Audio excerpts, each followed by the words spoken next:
আল্লাহও চায় আপনি আপনারা ছোট করেন। আল্লাহর এটা দেখতে বড্ড ভালো লাগে যে আমার বান্দা ছোট হয়ে থাকতে চায়। মান তাওয়াদা তারাফা, যে নিচে নামতেছে আল্লাহ টাইনা উঠায়, আর যে উঠতেছে আল্লাহ থাপ্পড় মেরে নিচে নামায়। কথা কন। মুসা আলাইহিস সালাম, সহিহ বুখারীর বর্ণনা, বনি ইসরাইলের লোকদের মাঝে ওয়াজ করতেছিলেন, এরকম নসিহত করছিলেন। তো একজন দাঁড়িয়ে বলল, ইয়া নবী আল্লাহ মুসা, মান আ'লামুন নাস ফিল আরদ।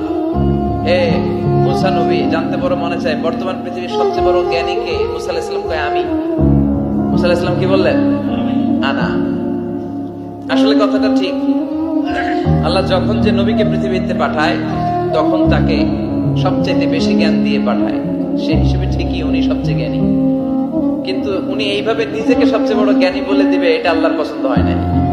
আল্লাহ চেয়েছিলেন মুসা আলাইহিস সালাম যেন বলে আল্লাহু আ'লাম, আল্লাহই জ্ঞানী। সুবহানাল্লাহ কইবেন না?